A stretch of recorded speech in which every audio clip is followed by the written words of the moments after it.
These are tears that you don't understand the prayers that has been made. These are tears that has accompanied me through this journey.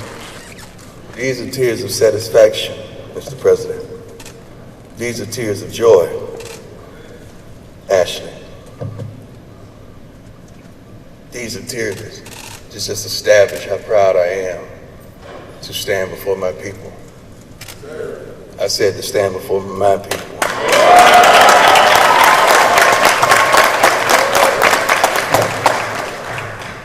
I never read nothing. I usually come right off my cap, but it's a couple things that I wanted to truly establish. I believe that God led me here, not man. I'm gonna say that real slow. I believe that God led me here, not man, because man didn't believe that I was coming. W.C. Gordon, Jackie Slater, Lynn Barney, Robert Brazile, Eddie Payton, the late Walter Payton, Jimmy Smith, and Houston Hoover, who drove me to every game, established a tradition here that I believe that we can reestablish.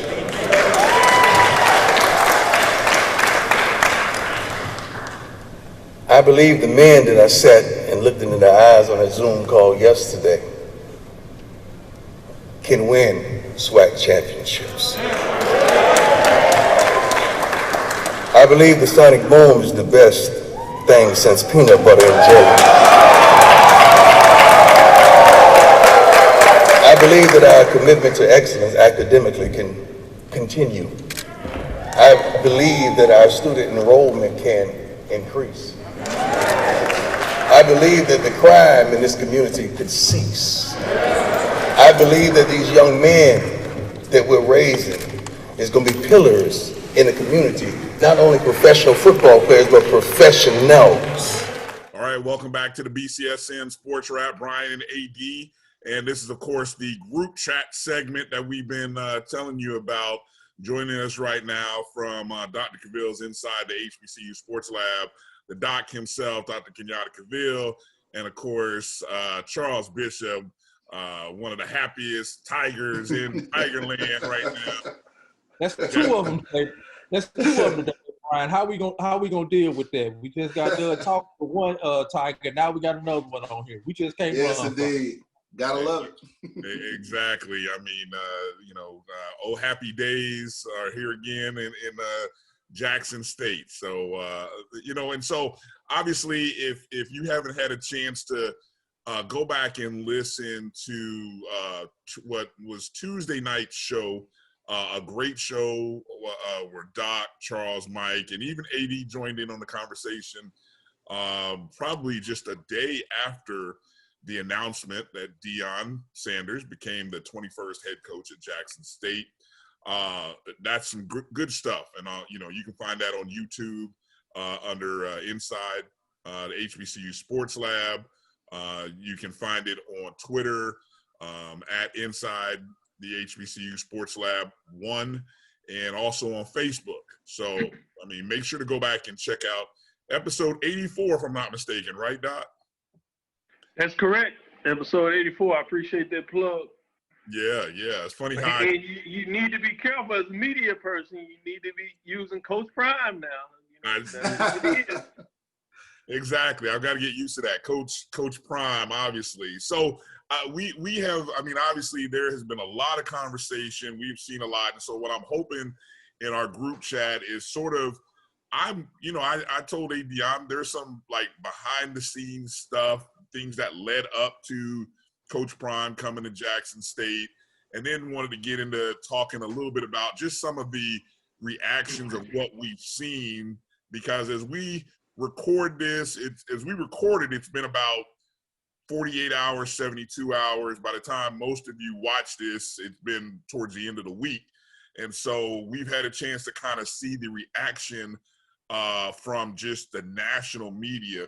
So let me start with just a little background, because I think one of the things that we heard coming into the rumors of Deion possibly becoming the coach was, at the time there was already an interim coach in place. obviously T.C. Taylor, who was the interim offensive coordinator, or interim head coach. He was offensive coordinator. And there was a lot of talk that he was going to be the successor and he was going to be the coach. And so after the announcement, it almost seemed to ruffle some feathers, not all, not a majority, but there seemed to be a ruffling of feathers by some as to, whoa, what happened? How does Deion get this position over T.C. Taylor? And so it had me thinking and wondering, who is T.C. Taylor, for those who may not know? And I guess I'll start with you, Charles, and kind of say, you know, who is T.C. Taylor? And, you know, the narrative that was put out there was that he was possibly overlooked for this job, that this was a job that he was perfect for. Tell those who don't know maybe a little bit of background on T.C. Taylor and just your thoughts. Had Deion not become the head coach, had it not worked out in the negotiation process, would T.C. Taylor have been a fit that would have been a good fit for Jackson State? Yeah, I think T.C. Taylor would have been a tremendous fit. One of the things that a lot of the Tiger faithful know about T.C. Taylor is he is an extremely bright individual, a meticulous planner.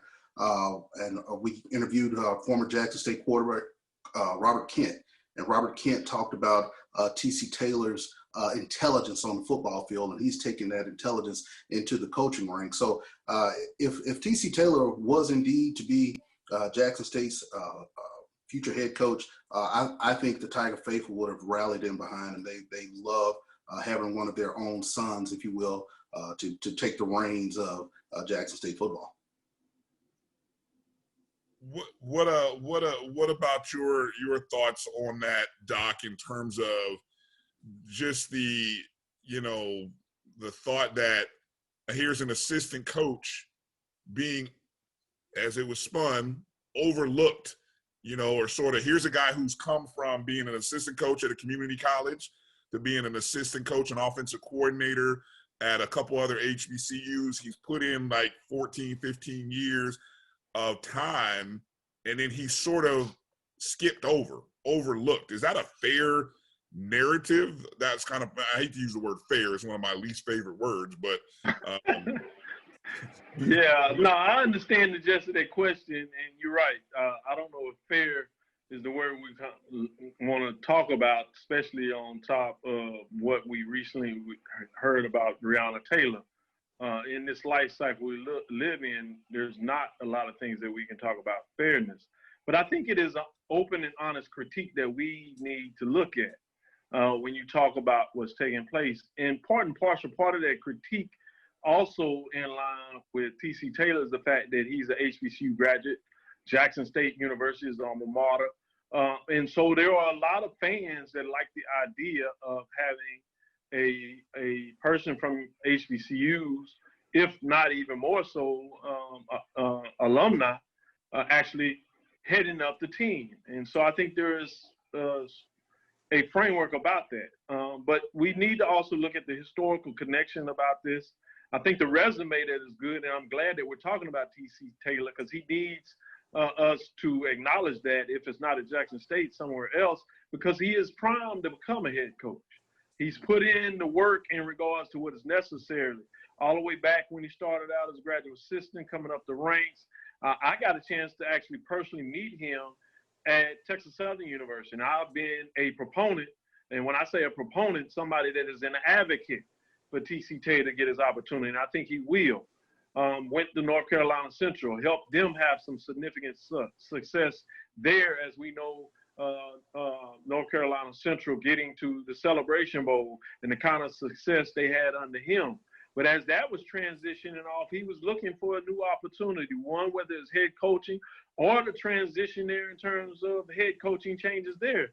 So unfortunately, in a lot of ways, this is the nature of the college football business, that you got to be prepared to move, and it's not subject to your timing. All things have to really line up. You all being in that business know more than anybody that being assistant coach and even getting your chance of head coaching for that matter, you know, there's very few people that we can say that stay at an institution from some, you know, 10 plus years. And in this day and age, that's unheard of. Head coach assistant. So that's part and parcel part of the business. So the last thing I would talk about in this case is we also have to talk about they welcome him home. They also talking about him continuing in the capacity with the team, and the fact that now he has the ability to align himself with another brand, and how that could successfully propel him to his next opportunity. And who knows that he still may come back. And this is all about timing. It may not been just his time, not meaning that he wasn't prepared to be a coach. It may not just been the time. And if you're a spiritual person, since we kind of talk about primetime and what he brings to the table, as we heard throughout his briefing, talking about, I believe, if you're that spiritual person, you need to understand that the timing will come at the right time when you're prepared for it, when you're ultimately ready, and a spiritual framework says that it's time for you. Any thoughts to add on that, AD, regarding just, you know, you've been in I heard you guys kind of talk about this, about being in a role of being an assistant coach, and you know, sort of going through that process and seeing, you know, how sometimes somebody comes in and it's like you clean house a little bit, or you kind of move away from maybe the more established people who are there. Anything that you wanted to add on that? Well, number one, on TC Taylor, it is to be noted that he was a part of the staff, the only school not named A&T to represent the MEAC in the Celebration Bowl. He was a part of that staff. That's number one. Number two, does he possibly have a right to be bitter? Yeah, a little bit. You know, anytime you feel that you're qualified and you get passed over for a job, I don't care if it's a job at McDonald's or if it's a job at Jackson State University, you're gonna feel a little bit bitter. But the big thing is, what does he do with that? Does he frown and get the sour face with those lemons that have just been fed with him? Or does he go get some sugar and make him some lemonade out of this situation? Also, talked about that progression in coaching. You know, Deion did something only Deion can do. You really don't see anybody who goes from a high school assistant coach to a college head coach in that one step. There's a natural step of progression. You go from a high school assistant to a high school head to possibly a college assistant to a college head. He skipped to at least 2 steps in the natural progression of that. And usually when you get to the college level, you have to be a coach, then you go to coordinator, then you get the head coach. But this is prime that we're talking about. Some things, your name, your fame can help you progress and skip steps. We just saw with Steve Nash in the NBA. So things happen. So, you know, no knock against TC Taylor, but if you are Jackson State, you've got an opportunity. You've got to roll the dice, because what Jackson State's been doing for the last 7 years hasn't worked. So what they say, insanity is the definition of doing the same thing over and over again. Jackson State done rolled the dice with all them 21s that we saw on Monday. Number 21 becoming the 21st head coach on September 21. I thought I was in Tunica, Mississippi there, Charles, or down in 21s rolling. I need them next time I'm on the blackjack table. So I'm just going to leave it at that right now. No doubt. I did want to jump in there as you said that, and this is especially important when you talk about, privilege. And so in this component, we're talking about that Hall of Fame status, prime time, if you would, status in terms of celebrity status that govern that privilege. But you also have what we talk about that a lot of people like hide from is the white privilege. And you talked about with Steve Nash. And, there's a component that you have to look at it. So I think that's a valid critique. But I did want to put on the table that we have seen this before in a lot of ways. People forget because they got short memories. Art Briles, he was a head football coach, and he went from a high school head football coach in the state to a Power 5 school. He went to Baylor. Right. Now, he had success. We got to talk about that. You also have, on the women's side, just to let you know that Chivalry is not dead, and I'm owning up to it, Sherry Cole. She was a women's basketball coach who won championships in the state of Oklahoma. She got the head women's basketball coaching position at Oklahoma. Now, she turned it into a championship, so kudos to her. She made the most of her opportunity and has Oklahoma, for the most part, in the mix. Obviously, we know how the story at Art Briles turned out, not very strong or positive. But those are some cases where these things do happen. Obviously, it's usually happening to somebody that doesn't look like us. So we tend to forget about it because we're so focused in terms of our capacity, what's going on. But though there is a such thing as privilege, we understand it. And I think this is the example of privilege, but it is something that you have to talk about all the things that he brings to the table. This is a lifetime, once in a lifetime opportunity for the institution and Prime. Time will tell will it will work out, but we got to understand in regards to there is nothing like this that we've ever seen out there in terms of the magnitude when you really measure Coach Prime, as he likes to talk about, right?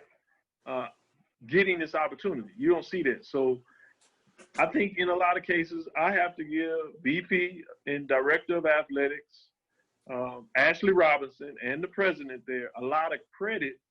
And obviously, if it works out, they're going to get a lot of pats on the back. Then y'all, right. He's brilliant. In fact, could be a career move. You're going to have a lot of people looking at Ashley and the president. He's the acting president now. That's a lot of pressure he put on himself. He's putting himself in a position in regards to, is this a job that he can have long-term and becoming, I don't like to use the term permanent president because nothing is permanent, but he can become the full president, remove the acting title for Ashley. How does this propel him if it works? And so there's a lot of people that have a lot on the line, and we're in the business to second guess. And so we'll see, and time will tell how it comes out. And Doc, to your point, I have to say, and it's a marvel to kind of look at with Mr. Thomas Hudson, and president of Jackson State, and Ashley Robinson, the tremendous synergy that they both have in terms of a lot of the things that they're trying to do at Jackson State. And it's something, quite honestly, that the culture has not seen in quite some time. So they are getting a lot of kudos from the fan base, and that is propelling them to do some bigger and better things for Jackson State. So we'll see what happens especially with President Mr. Thomas Hudson. Before we move on, Brian, I got to put this out. Charles, and as a Jackson State alum, I am telling you this as a fellow HBCU alum. Jackson State cannot fail with this. They don't have to succeed and go 11-0, win 20 Celebration Bowls, but they cannot fail with this. There is too much on the line for this experiment, because that's what it is. This is a social experiment that we're going through right now with Jackson State, with Howard, with Alabama State, and some of the moves that are going on. HBCUs are hot. Everything is hot right now. People are flocking back to HBCUs. Jackson State cannot fail at this experiment for the sake of HBCUs in general. As we've seen it go down to just 100 HBCUs from 100 and I want to say it was like 110 when we came into this century back in 2000. We've seen about 10, 12 institutions close. Jackson State cannot fail. Well, AD. I mean, let's put Alabama State under the microscope as well. They can't fail with Mo Williams.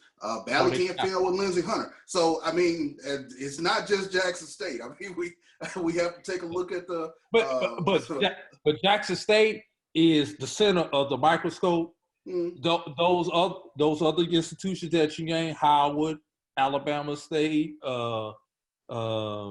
Mississippi Valley, those are the specks on the outside of the thing that we're looking at in that microscope. Jackson State is now the focus of all HBCU sports right now. They cannot. If you're Jackson State, you see him smiling. He likes this, so that's not a bad thing. I love it. You know, Yeah. Without risk, there's no reward. You put that out there. And the fact is I think you're talking about in a lot of ways, as we talk about in the academic setting, is the arms race. Yeah. You know, each of these are layers that build upon each other. And the next institution, if they get the opportunity, they like to do that one up. So my point is, I don't think we're quite finished with this yet. And that's what I keep trying to tell everybody. You don't quite know where the tipping point. You were thinking this is the tipping point, but we don't know what's next. We thought FAMU and Bethune, we thought FAMU was the tipping point. Then next thing we knew was Bethune-Cookman. We thought that was the tipping point. Now you had to scare, you know, all these things continue to move. We thought Howard would make a mark was the tipping point. And it keeps moving. That's when you know that you're in, you know, not necessarily a moment, but a movement, it seems like, which is interesting. As you said, a social experiment. I tend to like the not the experiment people, so I call it a case study, but, you know, we're being trivial in terms of terminology. But your point is made that this is something, as I did say previously in a different framework, if you would, is that this is something literally, and I'm a wink an eye at soon to be Dr. Charles Bishop at some point there, is these are things that you could actually do for your dissertation study that you can literally live and make a career off of in a lot of ways. So yes, it is, to your point, that important. Nobody seems to, you know, it's funny in mentioning what you said, Drew. Nobody seems to mention Tyrone Wheatley, who came over to Morgan State.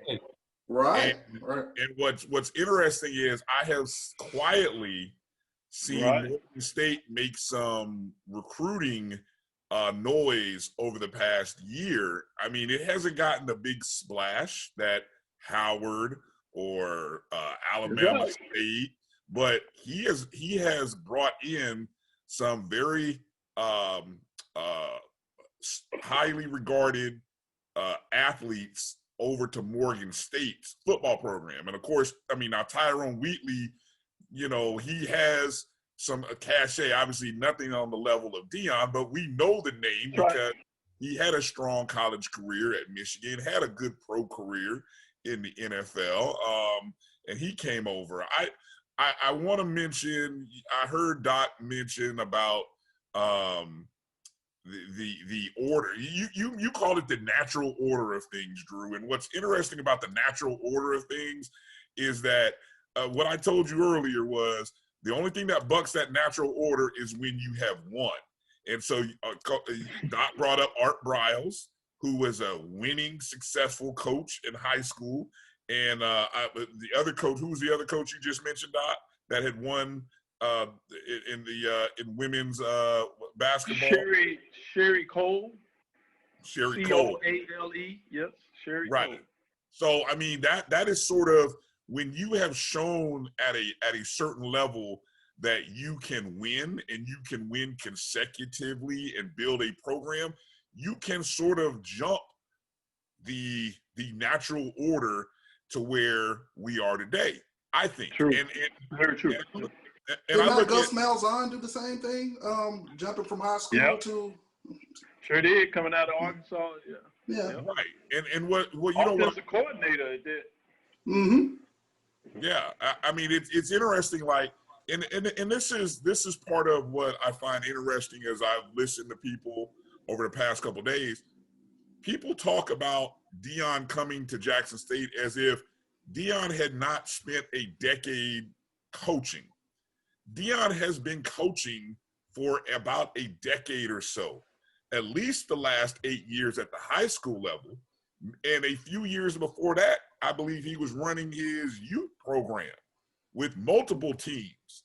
So it's not like he's brand new. Now, he doesn't have the name of colleges and things that other coaches, or, since we started talking about a TC Taylor, of that person's background, but he has been coaching. He won 3 state championships in his league in Texas, which, I mean, Doc, you guys know, I mean, it's competitive as heck down there, regardless of. So yeah, Texas will not take a backseat to anybody in terms of what they do at the high school level. And if you don't believe it in terms of talent, I think you can argue that. I think one of the places that is hard to say that Texas is second to none is the facilities, which gives you a lot of indication in terms of just how much they put into understanding what it means to be a sports fan. And that's not just football, that's baseball as well as basketball facilities that are some of the top of the yard in the nation in regards to football facilities. Great point. Right, and so I want to get into that about some of the reaction from people in a moment, but I want to kind of stay with the sort of things that led up to this and sort of the Jackson State coming to this point where, and just doing a little back research. It's interesting over this past decade. I saw this on First Take where they showed Jackson State's record since 2000. And I think I saw it. They pointed out Jackson State's record since 2000 is 107 and 117. So, I mean, that doesn't sound too good, right? But take Rick Comedy out of there. Hold on. That's where I'm going. What they forgot to overlook, or what they overlooked in that 20-year period that they brought up, was the 7 years of the Rick Comedy era, in which I wrote this down, right, for people who forgot. He came in 2006, right? And from 2007 to 2013, he won the SWAC East 6 times. This was like, I feel like this is like the pre-Alcorn State era. This is Jackson. I had forgotten that Jackson State ran the East. I'm sorry, Charles. I'm sorry. It seems like eons ago, but it wasn't just but a decade or so. I'm sorry. Right. Well, there's a point to all this in a second, Charles. So, but for people who aren't familiar, that period of time was probably a golden era of this millennium for Jackson State, was it not? It probably was. You won a SWAC title, went to the SWAC championship 4 years. You win in the East. Life is great. I'm not going. We don't have to get into all of why it ended, but since then, it's been 21 and 40, 17 and 25, 3 different head coaches. A couple of them have been interim coaches, and so that period. Talk a little bit about what the last 7 years have been like. And as you listen to the press conference, introductory press conference from Deion, what was it that he said that was different from what you heard from the 3 previous coaches who had their introductory press conferences? First and foremost, there's no getting away from the record. The record is what it is, and we talked a little bit about this on our podcast, 1400 Club, Tiger Talk with the 1400 Club, in terms of if you were a 6th grader in 2013, you have literally gone your junior high years, middle school years, and high school years without knowing any success for Jackson State's football team, and that's almost mind-blowing to kind of think about. You extrapolate that even further, the SWAC championship era from 1999 to now, Jackson State has had very little success. You mentioned the record. Take out the Coach Comedy years, and it's abysmal. So what I heard from Deion is him reaching back and talking about the aura of Jackson State football, which, if you only know Jackson State from the past 7 years, then you don't have a concept of that aura of Jackson State University. From Peyton through the 80s, where Jackson State had a 28-game SWAC winning streak, and that swagger carries over into the 90s, where you won a HBCU national championship in '96. So it's hard to kind of talk about what the last 7 years have been, because it's been a very difficult to watch a Jackson State product, which you are unfamiliar with. And you take a look at some of the reasons of the coaching changes.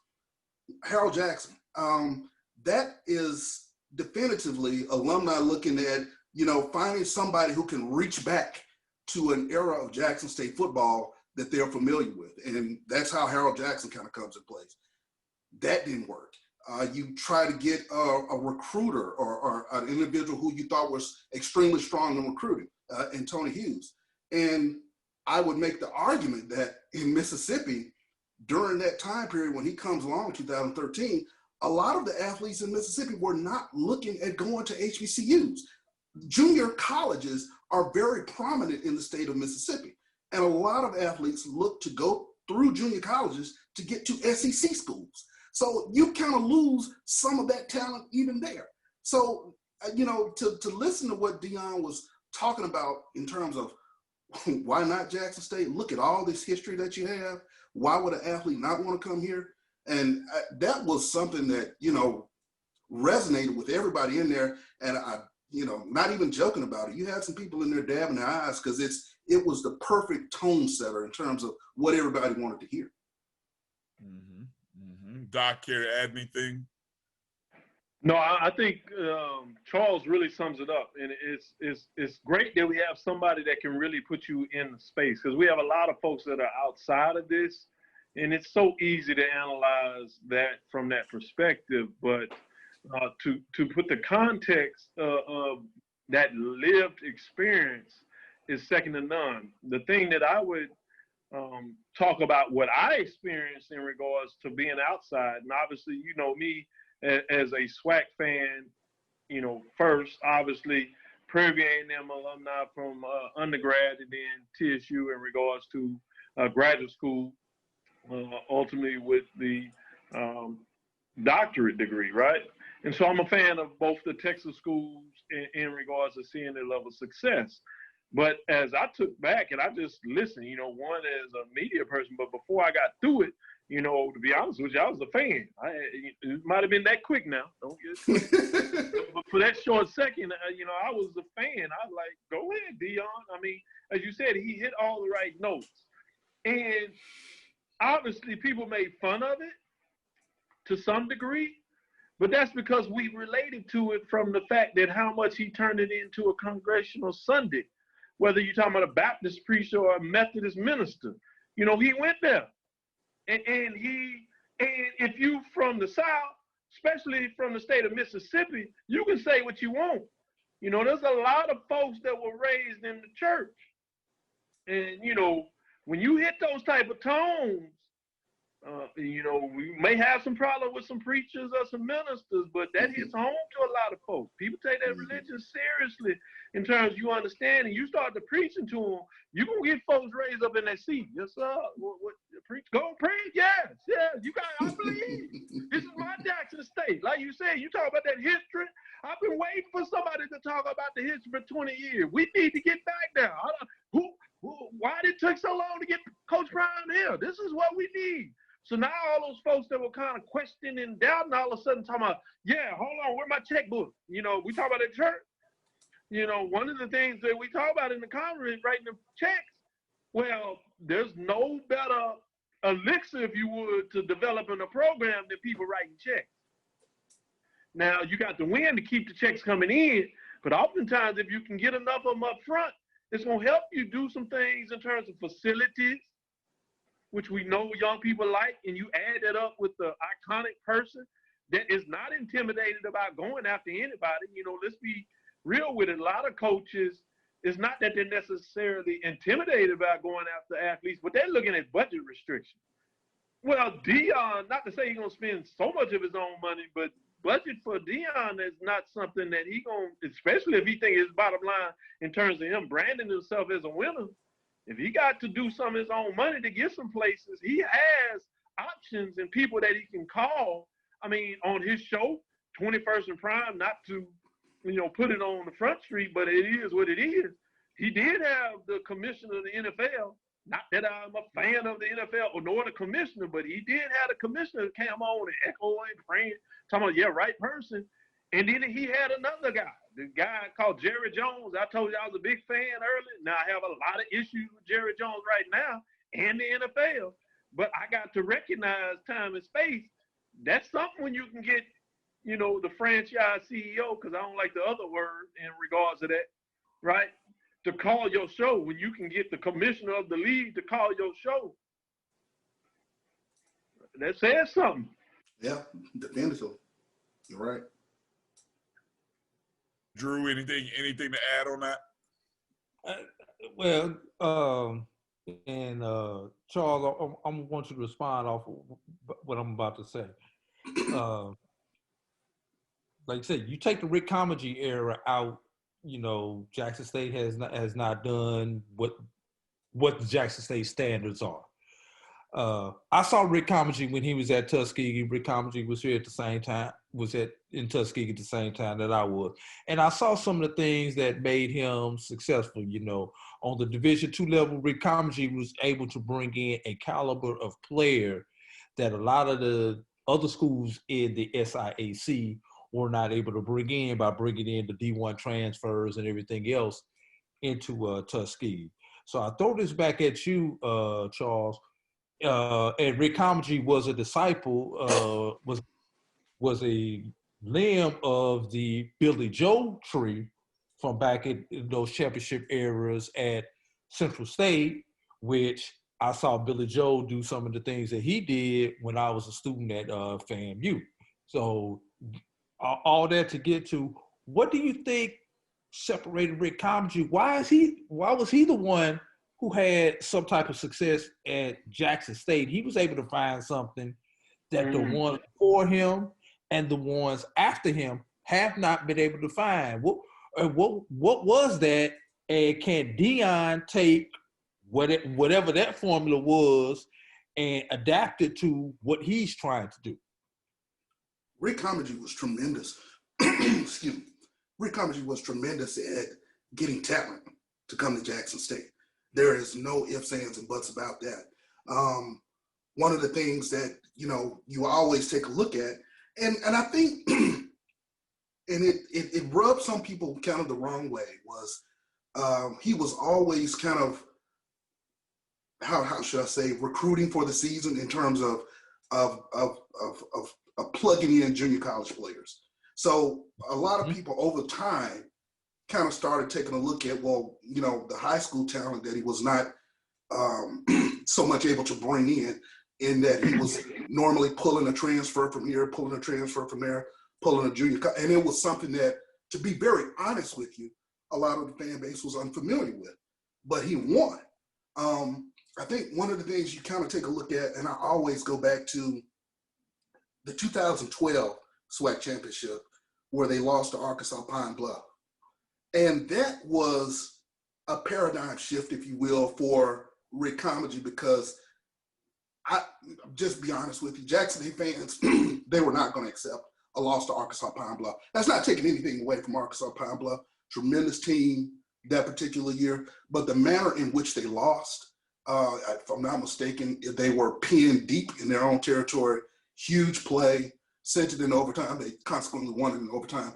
And Jackson State fans were never able to really come back from that loss in terms of Rick Comedy. So I think that was the kind of the thing that kind of started everything with Rick Comedy. It's funny that you mentioned Comedy coming off the Billy Joe.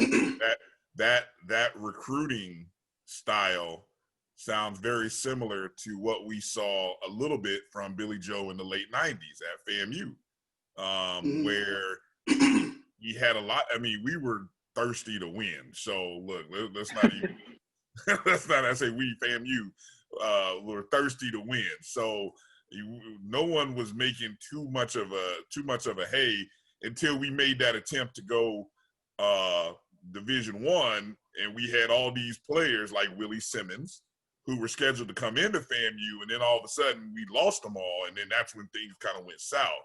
But that is funny. that same style is what won for FAMU in the late 90s, early 2000s. And then, of course, you mentioned that similar style. And maybe just Comedy, as you talked about, the fact that there was a strong JUCO presence right there in that state. I mean, you know, it kind of makes sense a little bit, you know, obviously a little revisionist history, but kind of makes sense kind of going into that saying, heck, I have this junior college pool here. It's like, you know, it'll be interesting. But Deion's first recruit already is what? A transfer from Mississippi State. But I would say back then at the time, I think it was the fan base was just unfamiliar with that style of recruiting. And I go back to that coaching tree. And here's the, I think, unique thing about the Jackson State fan base. They are very keen on their own taking over their program. And you always have to caution people and remind them, hey, the greatest coach in Jackson State history is a Tennessee State alum.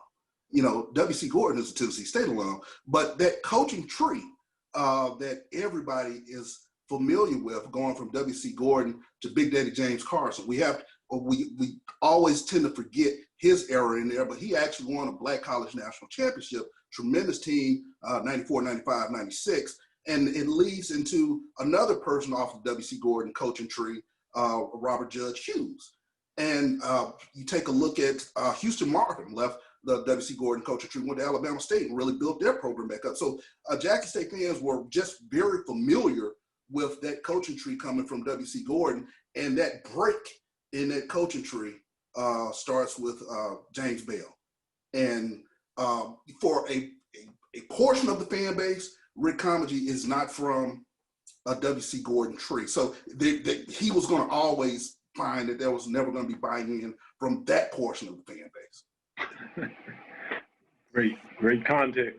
Yeah, indeed. The Creole seasoning is a sodium-free and sugar-free blend that's versatile enough to put on anything. One of the first blends I developed more than 8 years ago, the Creole seasoning has an unmistakable aroma, a bold flavor, and a little heat for character. Every time I open one of these bottles, I hear trumpets and big band music.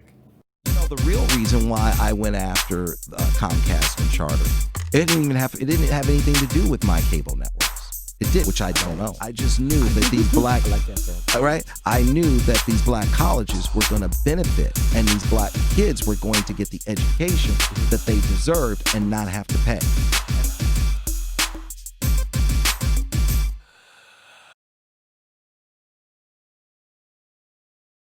I want to get into some of the reaction, some positive, well, largely positive, some negative, from within the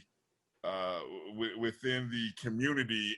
And I guess one of the things that bothered me was hearing the HBCU alums who seemed to have a problem with Deion coming to Jackson State, as if Deion was going to embarrass, and I call it this, I say as if Deion was going to embarrass or ruin the culture and brand of HBCUs or even Jackson State. And I say even like he was going to come in and do something worse than what people, and I'm not going to say people, I'm going to say presidents and colleges or deans of colleges have done. I mean, scandals, misappropriation of funds, other things like that. I mean, there are people who have led the universities and colleges that have, I mean, if you want to take a poll on who's embarrassed the brand, I mean, I would think those people have embarrassed the brand and embarrassed some schools. There have been board of trustees that have embarrassed some universities. So all of a sudden, here comes Deion. And I don't know if it's because he's an outsider, so to speak, not HBCU. I don't know if it's because of his celebrity status. But I can't get with the negative that went into this. And I'll go specifically into talking one of the more recent reactions, and it was more recently from Bomani Jones, who on his show, or on the show, Highly Questionable with Dan Le Batard. But Deion Sanders has typically been in this for Deion Sanders. And if that's what it's going to be, this is going to fail. This job is going to be hard as hell. The institutional problems that you're going to have, the resource shortages and all that stuff, this is not going to be an easy thing for you to do. But if he focuses on the players, then he will be a success. If he focuses on Deion Sanders, he's going to be a failure, and that's going to extend not just to him, but to the school and to HBCUs in general. And to me, I'm hearing that, and I'm like, that sounds like somebody who has not paid attention to Deion over the last decade, minimum the last decade. That's somebody who only sees Deion when he was an Atlanta Brave and maybe threw some water on Tim McCarver, without even knowing all the backstory of that, you know, I hear that and I think of somebody who is sort of, again, not in the old guard that didn't like Deion's style, his swagger, his braggadocio, the way he self-glossed himself primetime and then backed it up on the field. So I want to go there, and I'll start with you, Doc, and kind of say, what's your thoughts on the reaction, the negative? Because there's been a lot of positive. We can go into that. But there's been a few very interesting negative comments that I'm like, why? Where's that coming from? So I'll start out in this context. I think some of it is just pure fandom, with, especially when you talk about it in the SWAC and in the core HBCU fan base. I think that's just some people that are disappointed that their institution could not pull it off. Because those same fans that have all these questions and say why it's going to fail would be the same fans at their institution that would have been took the flight up from Houston to Jackson, like said individual on this show, got in the crowd, had his questions, you know, critiques, had his concerns, but before the end of the sermon, he was sitting up there talking about, I believe, and he was opening up his checkbook. He couldn't get back quick enough with talking about Kavir don't ask me for no money this month, I done spent it all. I'm like, what? Hold on, man, we got bills to pay. I'm sorry, brother, catch me next month. Deion got all my money. And so some of it I think is just pure hate. But seriously, from a historical perspective, this is something that really concerns me with what I call African Americans, Africans coming out of Africa into this country, and the trepidation that we've had for over 400 years, what many people refer to as self-hate. This is this serious mindset that we have to really consider and look at, that we have the need to destroy our own versus uplift. And we'll try to rationalize it in so many different ways. And sometimes there are some legitimate comments. And as Wally Pip did in terms of HBCU game day, I thought he did it in a manner that you could understand. It was a critique. He didn't really destroy Coach Prime, as he likes to say. He talked about the critique in regards to his concern, rightfully so, how we kind of started off with TC Taylor in regards to he's taking somebody else's opportunity, and how should we look at that? And we were able to have a meaningful conversation about that, and most people that saw that appreciated the way we approached it versus the need that you see in this main state of media, right? Mainstream, if you would allow me to use, for a lack of framing that, where it's this news cycle where you have to be so bombastic, where you almost feel the need that you have to tear somebody down to make your point instead of just being, you know, objective and being a critique, right? And I want to be careful with Bomani Jones, because I think Bomani Jones, if you look over his career, has been a very supportive of HBCUs and critiquing the traditional, what I would call white Eurocentric trope versus a more black Afrocentric perspective. So, you know, somebody has that elongated career, they do have that room to make some error. And I think if you really look at the long part of his concern was more in regards to Coach Bob, in regards to him coming into an institution as an otherin, if you would, and him not necessarily having a safe vanguard.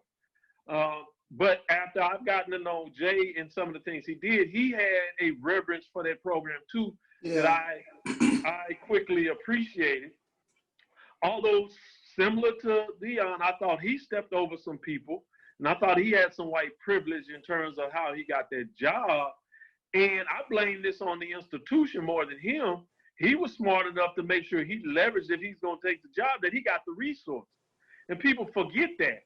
And what's dangerous about that, now you have this knight of white horse coming in to save this black institution because of his winning ways, but we ignore the fact that it was the institutional support that he asked for, to his credit, but they gave that they hadn't given to anybody else that really propelled them to winning.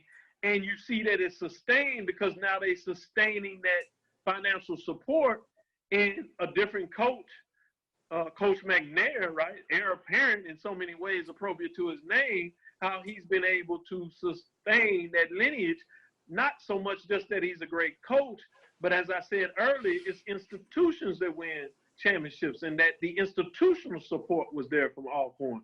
So I say all that about Bomani Jones in regards to his critical mistake is when you start doing too many generalizations. And when he started using the name associated with the player, I think that was a dangerous trope that he was using. And when you get in that media cycle, and as you said, if you're not close to that action, because most of his time is being critical in regards to the major sports, right? The professional league and what we refer to as the Power Five, that you can get lost in the nuances. And I believe that's why shows like this are so important, because part of our craft is honing what we refer to as the sporting HBCU diaspora, that HBCU sports culture. So we are immersed in that culture, and we can provide the nuances in the context of how we look at this that other people, even if they are connected to HBCUs, if they've been outside of that circuit, may not necessarily have. And so, again, that's not just being tiresome and saying that people shouldn't have opinions, but when you get on these shows, it's so important that you really critique, you use your media journalism style to really analyze, frameworks of the discourse versus just being bombastic and being noise related because you're trying to get a couple of clicks or more people to your program, which is the financial component of this, which is easier to get in the trope. But again, I'm going to give Bomani Jones, not that he needs it from me, but just for somebody that I will admit that is a bias to his fandom, because I follow him and I like his style that he does. A very intellectual giant, and you can see that from the fact that he started studying the dissertation and went into this field, and it's done great for him. And then you got to understand his backstory. His father, Dr. Jones, at Clark Atlanta University, and he comes by way of Prairie View. Before that, actually started the doctoral program at Clark Atlanta University in terms of looking at Black policy, urban policy in the community. So he has a lot of people that came off of his tree, including Dr. Adams back at Texas Southern University and others across this country. So he comes from a very rich lineage. So, let's be mindful to look at somebody's full picture in regards another guy that I won't name his name in regards to another article that came up. When I went back, I do the backstory research. And when he went into that tired trope about Coach Prime, I was disappointed, but it was not something that I didn't expect because I know what he did. So I quickly went in and said, let me type in schools, because he tried to talk about Prime's previous schools. And I said, let me type in LeBron James and schools. Let me talk in Jalen Rose and schools and academy. He didn't talk about any of the things, and they're doing positive. So this is somebody that is not interested in doing deep research on the story to provide two sides, right? This is somebody that had a certain axe to grind and wanted to make a negative point because he hadn't made any positive points on folks that have had institutions done well. Not to saying that somebody can't fail, we can't be critical about it, but let's take the whole picture and not like just decide to point a pointed finger because you want to get some negative publicity on the story because it's going to get people's attention. And I'm so glad you mentioned Wally Pitt's comments, because I thought, you know, it's so interesting seeing this space that we're in these days where, and even though I brought this subject up, it's almost like it's so hard to have an opinion that is not the quote unquote mainstream opinion or the popular opinion, because, you know, it comes, the negative comes at you from different places. And it's like, we forget that we are all in the business of sharing our opinions, and we are in the opinion business. And sure, I mean, right now there's no games, so there's no stories to talk about. So, I mean, we can't, you know, we can't critique somebody's action on the field. We're talking about all off the field ancillary stuff. So, you know, having an opinion and being able to sort of back it up a little bit with some context is so important. So I actually even sent Wally a tweet when he had stated something about how he said, "Oh, I guess now I'm becoming a hater or whatever," because I guess there was a lot of response that he was getting from the comments that he made, and I actually appreciate it. I was like, you know what? What I liked is he did it in a way, as you noted, that really made you think about the hiring process of assistant coaches, and especially Black assistant coaches. You know, and I thought that was, you know, and I was like, yeah, you know, guys who put in the work, and he even mentioned even on the NFL level, which is a big thing, because we see a lot of guys who probably should get opportunities that don't. We see it in major FBS football all the time, and so I thought in that respect it was well framed, and I guess, you know, even with Bomani, I appreciate where his heart was. I guess I just sort of, and I will admit, and I told Drew this. What did I tell you, Drew? I've been a Deion fan since the Braves days, the early 90s. And then when I started doing my research on who Deion was, and I learned that he had never smoked or drank as an athlete. And, you know, I became a fan of the person as he was excelling in the sports world. And so he is one of my favorite people that I have never met or gotten close to a meeting. And he's, you know, so I'm an unabashedful Deion fan. So I will put that out there, and I will continue to say that. I used to have and I'm not a Cowboys fan except when I was rooting against my father's Redskins team. But I used to have hey, that's the Washington franchise now. Be careful. I'm sorry. The Washington football team. I'm sorry. But I used to have, when I was small enough to wear jerseys, I had a 21 Sanders jersey. That was the jersey that I had when he was with the Cowboys. So, Drew, I'm gonna come over to you. What's your take on some of the reactions that you've seen, positive, negative? You can go either way with it. Can you do me a favor, Brian? Can you repeat that Bomani Jones paraphrase or phrase that he used? Do you have that in front of you? Because I don't want to get this wrong when I say this. Yeah, so in short, basically, and I'm just reading from the article from the website that I'm looking at. He declared Sanders would quote unquote fail in his new job if he focuses on himself and not the players. And I think that's what Bomani was saying. Stop right there. On the surface, Brian, that's a true statement. But that's also true for you in your job. That's true for Doc in his job. That's true for Charles in his job. That's true for me in my job. On the surface, that is a true statement. But when you talk about Deion Sanders, the person, you know, to use a quote of somebody rumored to be on his coaching staff, they hate to love me. Y'all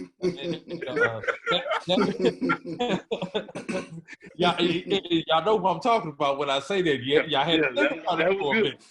That was good. That was good, Drew. That was good. Yeah, but when you think about who, not primetime, who Deion Sanders, the person is, who I saw just missed him in Tallahassee by a few months. He was leaving when I was coming, but this is a person who transformed multiple things. They're saying he's gonna fail because he does not know how to manage his time. But this is the same person who played college football at a very high level. If we want to take it back to high school, was an all-state basketball player in the state of Florida. 3-sport athlete. 4-sport, bro. Oh, I'm sorry, I forgot track. Yes, sir. Exactly, 4 sports. Yes. Played baseball, got drafted while he was still playing football at Florida State by the New York Yankees organization. Matter of fact, he went and played minor league baseball and then came back and played college football another year between his junior and his senior year. And oh, by the way, was the third leg in the 4x100 and used to walk people down. And there were days when he would go from the track to the baseball field. So what, he can't manage his time? I mean, I'm serious. But you take that, and then you take what he did on the business side. For a cornerback, an afterthought, to become the highest paid player on the defensive side of the ball, ultimately the highest paid player in the game. Who in the hell paid the cornerback before Deion Sanders? Who in the hell paid the defensive back? Lawrence Taylor, the best player in the game during the 80s, still was not paid more than the quarterback. Your cornerback made more than the quarterback at one point in time because of Deion Sanders. He branded himself. If you remember when he was coming out of Florida State, he had to have 2 seats on the plane. One for himself and one for the jewelry. Y'all remember that story? You know, Dr. Gavil's already talked about what he did with Nike. Deion talked about, if you heard it on his 21st and Prime podcast, that Pepsi commercial. Is it going to be baseball or football? It's going to be both. Is it going to be 15 billion? It's going to be 20 billion? It's going to be both. A lot of that stuff was true. He was able to do stuff that nobody else would do. He was an all-star in football. And if he would have concentrated on baseball full time, he would have been an all-star. He was damn close to being an all-star in baseball. Played in the World Series and in the football game in the same day. Played in the World Series and played in the Super Bowl. And y'all worried about, is this man going to succeed? Is he going to put in the time? Say it like that. You know, I give the man credit because apparently he's had coaching opportunities for the last 8 to 10 years, but he decided he wanted to be dad first. Now that he has all of his other children out the house, but his youngest, who probably is going to be decommitting real soon, but we'll wait and see on that. You know, cross for that one. You know, yeah, nice little. Yeah, he was a man. He raised his kid, and trust me, most of the time during those years of the time where he needed to be home and be dad, did not need to be on the road, coaches spending 80, 90, 100 hours a week in the football coach's office. Now, the other young men, you haven't heard any scandals with them. You haven't heard about them doing anything crazy while they're in college or while they've left the nest. And you've got that one last one that's on his way out the nest. Yeah, like he said, the time is right. So I'll turn to TV on that. Great point, AD, when you talk about all those framing. As I told the story, people realize in the 90s, people forget when you talk about the two icons. Michael Jordan in the sport of basketball for the NBA, and you had Deion for the NFL. He leveraged the deal with Jerry Jones. I already told you my thoughts on that. But think about this. They literally changed the industry in multiple ways in terms of being the highest paid, right? The branding side of it. He had Jerry Jones go create a deal that signed PepsiCo and Nike. When they shoot the commercial, you have the PepsiCo driving them in there on the field. You have the Nike star around it. The NFL had to come back and set up rules and tell Jerry Jones, you can't do that. He had them changing the whole rules. Yeah.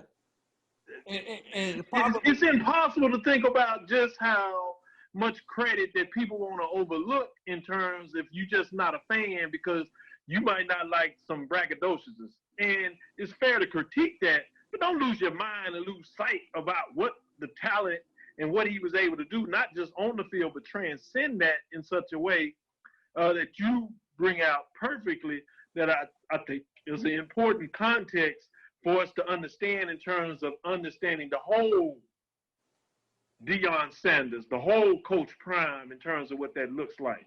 And I guess nobody is perfect. The last person we talked about that was perfect, if you're a Christian and you believe in that framework, was crucified, right? 2,000 years. So to pull out somebody's fault, especially if his only fault is in terms of what he did with a school, when it looks like he had the right intentions, he may have had the wrong people running it. Mm-hmm. But he was trying to develop a school in terms of educating young people and get them out of some of the situations that we complain about. We complain about the educational system in this country. Mm. Which he was trying to say, let me do my part. Now we mad because he didn't do it right.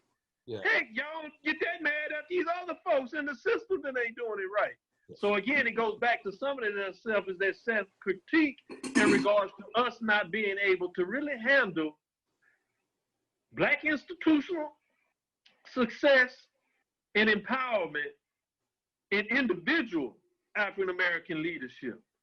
We have been so poisoned at the fruit of the tree for so long that we question ourselves, even when we should be able to look at giving an opportunity. We'll question ourselves before we'll question somebody else. And my final point before I turn it over to Charles, I mentioned all those different things that he was doing simultaneously to say, hey, you know, they talk about is he still gonna keep his deal with Barstool Sports? We all know how we may feel individually about Barstool Sports, but that's right, can't stand him. He does have a contract with them right now. He's got other endorsements. You know, he's got other businesses going on. He's got his deal with Under Armour and other podcasts that he's doing. He's making all these appearances on TV right now. And oh, by the way, he's still coaching high school football and gonna wind up coaching. Sooner or later, he's gonna be on campus. Real estate is getting ready to take a increase in value in Jackson, Tennessee. Jackson, Mississippi. There because he's probably gonna be looking for a house for him and about 8 other people. So he's already put the call out on Twitter, from what I saw. I'll guarantee you, Zillow was hot right now. And that's exactly where people were throwing stuff up. I mean, there's some beautiful homes in Jackson that were coming up on Zillow. They were like $1 million homes. I'm like, Zillow's got $1 million homes? That's crazy. Yeah, but my point is, anything that this man has said he wants to go do, dedicated to it, be it the highest paid player, be it a 2-sport athlete, whatever the case is, he succeeded more times than he has failed. So I'm going to lean on the side of him succeeding with this venture also. As long as he goes 10-1 every year, and every HBCU person knows who they want their one loss to be. Whoever you root for. There's only one person on this panel who wants him to go 11-0, and That's the man with the headphones on. Yes, indeed. But, you know, to put a bow on everything you guys are saying, I think we see it all the time in sports where we perceive somebody as a self-indulgent athlete. And, you know, we tend to apply that to someone like Deion, who's tremendously business astute, master marketer, a TED Talk, a walking TED Talk, if you will. But we still tend to think of him in the of the video, you know, all about the money, you know. Yeah. So I mean, and we tend to think of him in those terms, the jewelry, the this, that, and the other. And there was even a point at the press conference where I kind of giggled. As sincere as he was, he still had a media moment when he opened up his jacket and showed the Jackson State on the inside of it. So it was, and he said, "Hey, this is for the media," you know. So so if you just jump in on that snippet, you'll be like, "Oh, there he is again. Look at him promoting himself." But he was very sincere in terms of his reverence for not just Jackson State, but the HBCU community as a whole. So, you know, and Charles, to that point, because I don't want to lose that for the people that may not have seen that context, his comments was trying to connect, as you said, with the fan base. He said, I don't just have Jackson State logo and stuff like that. I'm Jackson State inside out. Right. So in terms of the brilliance and the branding that we talked about, whether you like it or not, is understanding how do you connect with people. And who was he trying to connect to at that time? He was not connecting to everybody at HBCU. He wasn't trying to connect with that. We happened to be there to watch it. And he brought all the eyes to it, to Jackson State. Now everybody talking about Jackson State University. So you got some folks out there while y'all tripping. And think about it, they going to Jackson State University saying, what kind of degrees they got over there? Mm. They got a graduate program over there? Mm-hmm. Oh, that's right. They got that executive PhD program in higher education. Maybe I could consider that now. I was always thinking about doing that PhD. And now, you know, Jackson State, let me go read a little more about that. They talking about that, you know, that meteorology program they got on there, one of the few HBCU programs out there with it, right? You know, PhD in business, one of the few, you know, two out there that I know of in terms of Morgan State off the top of my head that have a PhD in business programs out there, right? You talking about some of those undergraduate programs at Jackson State University. Not that I want to be a walking, talking billboard for Jackson State University. But no, go right ahead. You're doing a doggone good job. People need to understand that those things, while you are fussing all these other stuff, folks are paying attention and say, I want to go, let me go, what is all this about Jackson State University? I didn't realize it. Let me go check this out on the serious tip. We're getting close to wrapping this up, guys. So look, I want to start this last couple questions. I'll start with Charles. And as we've seen, and we may have already answered this. So if in the comments or discussion that you've already given an example, but it's got me thinking from everything we've seen over the last 48 hours, the attention that Jackson State has received nationally from Good Morning, from every network, sports radio network, national media 24/7 like CNN, local, regional networks, all sorts of media personalities from within the sports community, well respected, white, black, male, female. Can you recall seeing this in any other in any other sport? I mean, I don't know whether, I just want to say whether in coaching or maybe a free agent coming to your city. I mean, can you recall anything like this? And I'm not just talking on the HBC level. It's great if you can. We'll start with Charles and then we'll come around. I know AD just thought of one, so I'm gonna start with you, Charles. Well, I will say Jackson State in a manner got slightly prepared for this because if you remember, they just went through Snacks Mania. Okay. Yeah. They literally just went through a viral moment where this young man is on talk shows, on late night talk shows, and eventually he wins an ESPY. You know, so they at least got a snapshot of what this next however long it's going to be, a snapshot in terms of what it's going to look like with dealing with snacks. So that's one that immediately comes to mind. But beyond that,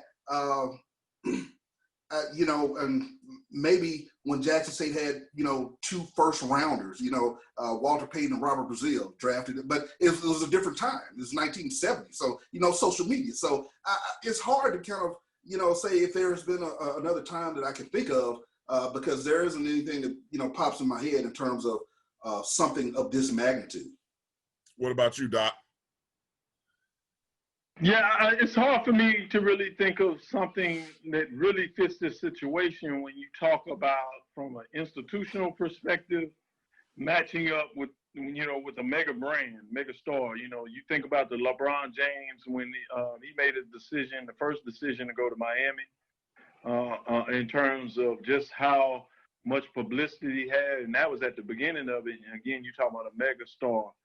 In regards to that. But when you talk about the modern time, the social media, the multi-layers of multimedia and broadcasting in this current environment, when you add all those layers on it, I can't think of anything like this when you talk about such a, from an institutional perspective.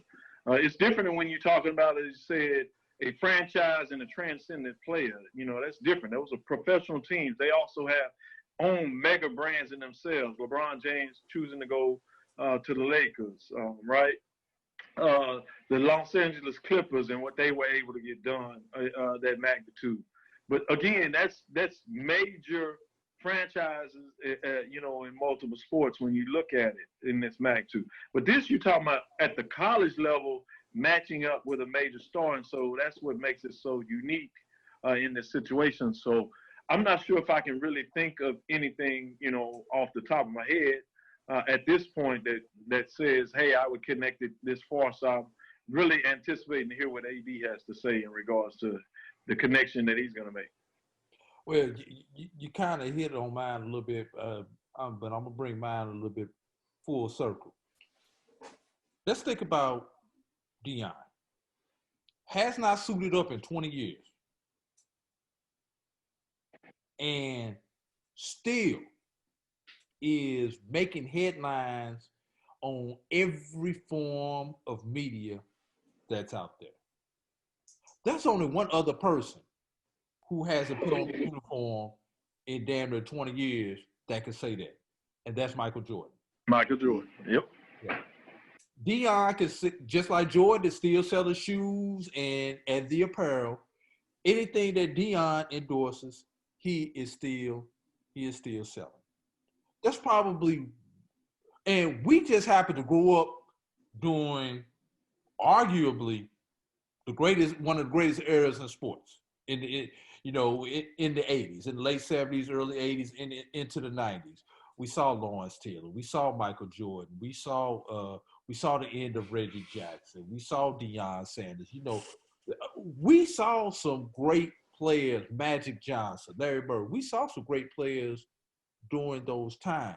But there have been very few people who post their career like a Magic Johnson, like a Michael Jordan, like a Deion Sanders, who have been able to continue to transform the business world after they no longer play sports. You brought up LeBron James. That is probably the only thing that has drawn the media attention, both positive and negative, that I have seen within the last 10 years. Especially in this modern age of Twitter, Facebook, Instagram, and everything else. When LeBron made that decision to leave Cleveland and go to Miami, not when he went back to Cleveland, not when he went to LA, but that first decision and everything that revolved around that first decision, that's probably the only other thing that has gotten this much attention, this much dissection of what's going on, what is he gonna do, and that summer after LeBron, Chris Bosh, and D Wade, not 1, not 2, not 3. We all remember. We all remember the Epic. That was one of the great pep rallies. Deion get a good pep rally. That was an epic pep rally. I don't care what you say. That was an epic pep rally. Hey, it was. Hey, just like this was an epic press conference. Yes. And remember the scrutiny, the remainder of that summer, and into that next year that those 3 received. It's going to be the same thing for Jackson State right now.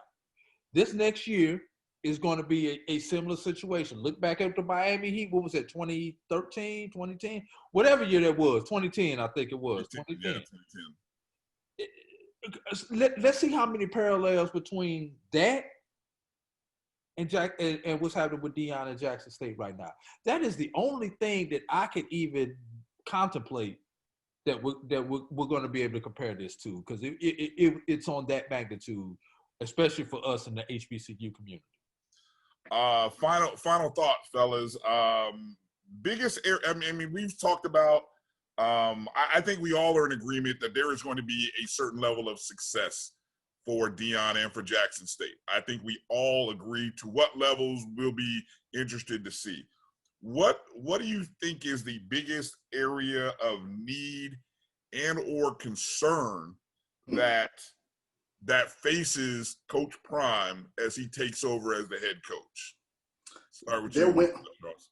Their win-loss record is what it is. They're looking up at Alcorn right now. Alcorn are SWAC East champs. Alabama A&M, they're an up-and-coming team with Connell Maynard. Akil Glass is one of the top quarterbacks in the conference. Alabama State is in the mix. Now, you got Florida A&M and Bethune-Cookman over there on the SWAC East. They've lost 7 in a row to Southern. Grambling is always a bugaboo for Jackson State. So the reality of it is they've got to upgrade. They've got to get some talent in there. They've got to bring in some players, and Deion has mentioned, I'm looking for playmakers. I'm looking for game changers. I'm looking for guys who want to get to the NFL. So the win-loss record. He said, I'm looking for dogs. Yeah, I'm looking for dogs. So the win-loss record is what it is. So Jackson State has quite a bit of work in terms of getting back out on the recruiting trail. One of the things that we kind of looked at is you don't hear Jackson State's name even in the top 10 of the HBCU recruiting circles. So in terms of going out and getting talent. So they've got to bring some guys in that can make some plays. Doc, what about you? I'm going to say facilities. And I want people to understand when I say facilities, I'm not talking about the stadium at 60,000. They can provide some equalization in regards to that because they can put 30,000 in there and don't let him start winning a couple of games in this spring. And you're going to start seeing that thing pack up 50, 55, 60,000 if they get the right opponent in there, i.e. Southern, in regards to what it looks like in terms of that rivalry, right? And that's not to mention at some point they're going to bring FAMU in there. Boy, those recruiting battles between the state of Mississippi and the state of Florida, the intersectionality when you talk about Willie Simmons coming over from Mississippi, offensive coordinator at Alcorn, and obviously Coach Prime being from Florida, right there out of Tallahassee with Florida State in terms of those connections. They already got into some good prime jousting going back and forth, so it's going to be interesting. But I'm talking about facilities in terms of what gets kids eyeballs. You know, how quick can they transform that facilities in terms of the weight room?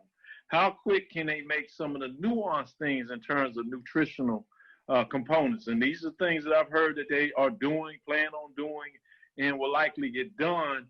But my question is just how fast that will happen.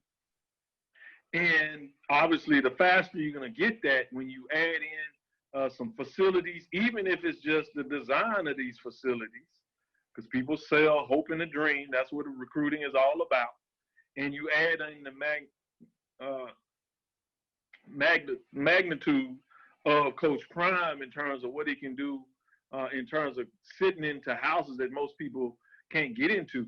When he talks about that and the culture, his experience in terms of the pros and cons of being at a Power 5 school, his ability to negotiate that space of saying, man, I tell you not only what it takes to be in the NFL, I can tell you how to stay in the NFL and what it's going to need to be a transcendent player in regards to your work ethic.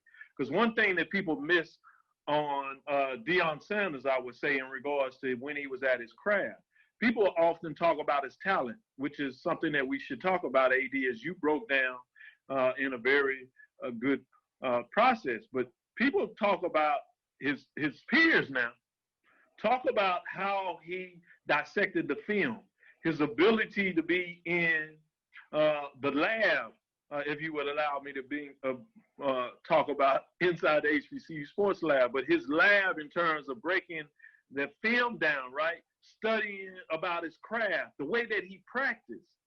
You know, his counterpart on the other side of the ball, right? The great 88 of the Dallas Cowboys, Charles, Michael Irvin, talked about some of his greatest competition was in the practice field against Deion when they were just going head to head. So you talking about somebody that worked at his craft at a level that most people don't give him credit for. And so there are the nuances that he can talk to people talking about. There's no second framework about not just talking about your 3-star, 4-star, 5-star, but how you're going to work at your craft to get to where you want to go, whether that is on the field or off the field in life, as he talked about. So again, my point is facilities. Drew, what about you? Expectation. Okay. Deion's in almost in a no-win situation. Let's say it takes him 3 years to win the SWAC East or the SWAC championship. There are going to be people who say he should have done it in 2. If he wins it in 2 years, there are going to be people who say he should have done it his first year. Even if he wins it his first year, you didn't have enough 3 stars. You didn't have enough 4 stars. You didn't have enough 5 stars. Expectation is almost a no-win situation for Deion. Let's say worst case scenario, Jackson State gives him 5 years. He only goes 500 one time.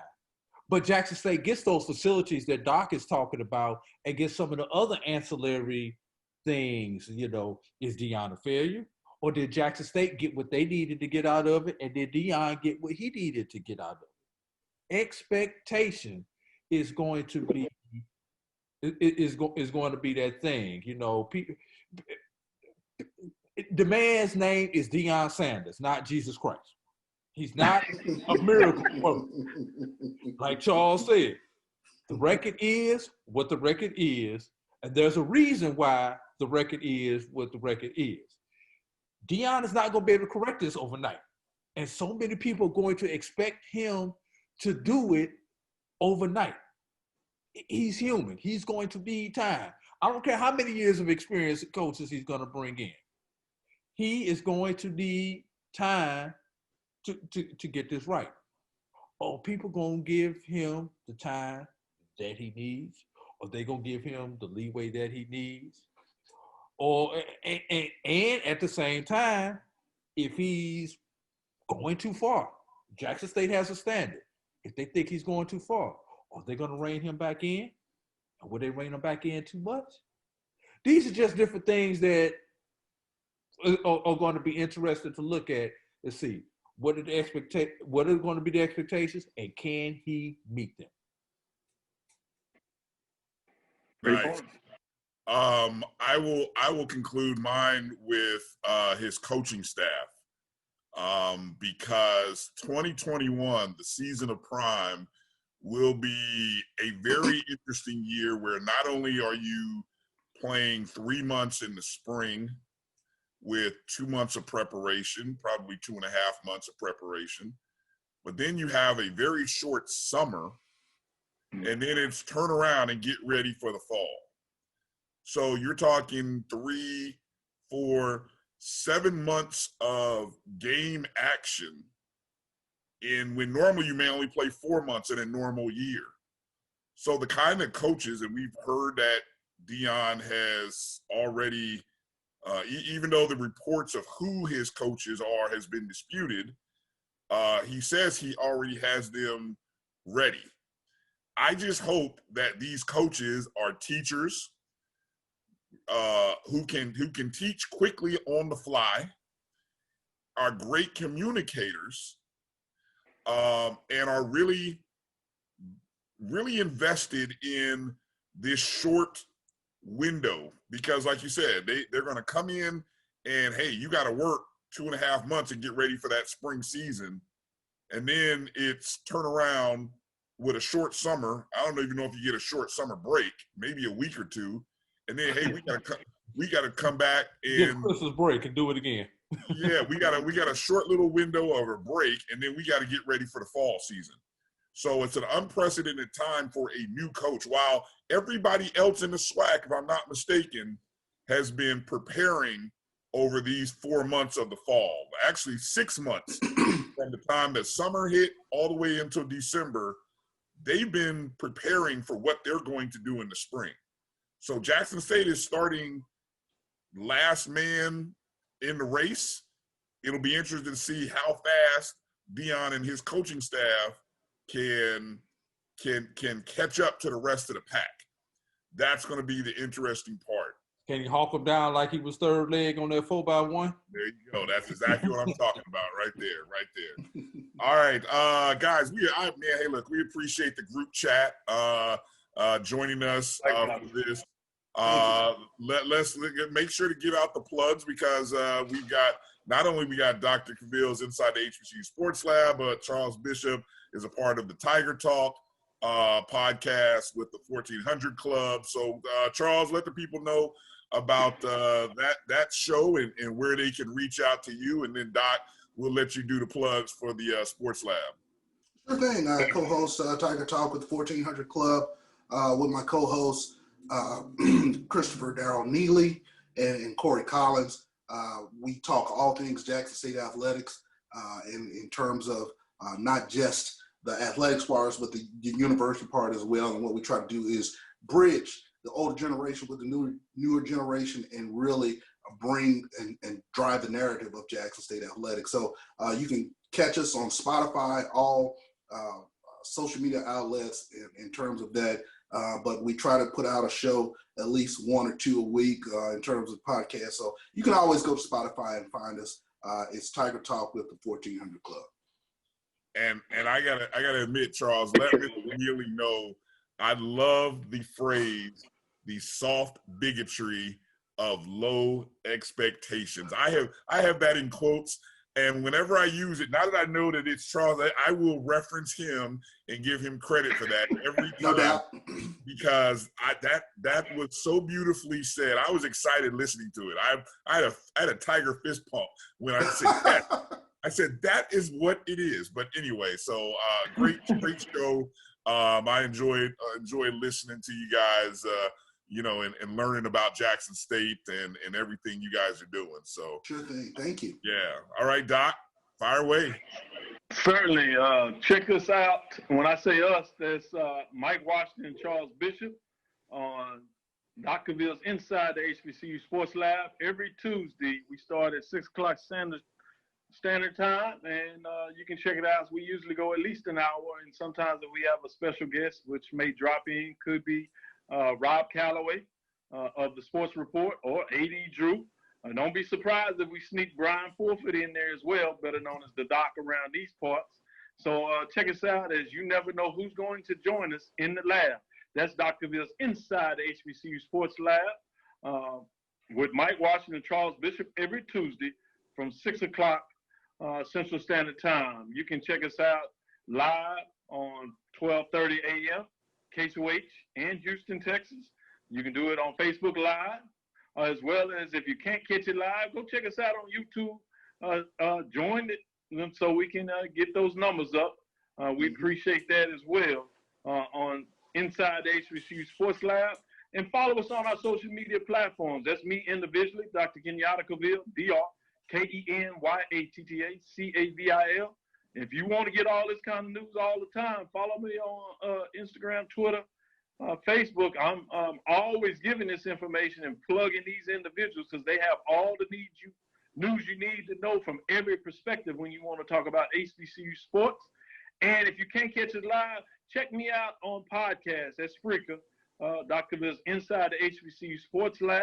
Again, on all the different podcasts available. If you can't catch it live, you can check that out. Again, on Twitter, you can also follow us on Inside the HBCU Sports Lab 1 as well. Thank you for that. Yeah, definitely. I mean, two shows that definitely you got to add to the rotation. Hopefully, if you're watching us, you got us on subscribe, but make sure you get those other shows, on subscribe, and then make sure you get those alerts so that you can always see what's going on. All right, Drew, I'll let you give the plugs for us. You good with that? No, I'm not. You know you can rattle those things off your lips faster than myself. But I am gonna make my one last quick final plug. Census is due September 30th. If you have not filled it out, I've ended every show like this month. Please go out and fill your census. There's too much money on the line for your community and mine if you do not complete your census. Stand up, be counted. That's AD Drew. You can find him on Twitter at BCSN Drew. And of course, we are the SportWrap, a part of the Black College Sports Network and the Jericho Broadcast Networks. We want to remind you, go download our app. We are on the Jericho Broadcast Networks app, which is you can go to Google and Apple stores, MyJBN, just do that search, or MyBCSN. Every time we drop a show, every time the Dr. Cavill's Inside the HBCU Sports Lab show goes on, you get an alert letting you know that the show is on. And then wherever you are, however you want to go listen to it, on all the different platforms, you can go do that. Follow the Black College Sports Network on Twitter, Instagram, Facebook at MyBCSN1. And of course, you can find our podcast. Just search MyBCSN or BCSN SportWrap, rather. Go find us wherever you listen to podcasts. We're everywhere except iHeart. We're still working on that, but everywhere else that you've heard all the other shows here, you can go download us. So thanks for watching. Thanks for listening. For our guest today, help me out, name real quick. I forgot already. Royal Maxwell. Huh? Royal Maxwell. Royal Maxwell, thank you. I got so many names in my head. Thank you to Royal Maxwell for joining us today. For Charles Bishop, Dr. Kenyatta Cavill, AD Drew, I'm Brian Fulford. Thank you. Peace out. Congratulations, Tiger Nation. You guys are in prime time, ready to roll in 2021. Now let's put the baby to bed and put a bow on it. I'll holler. But my beats, they are hard.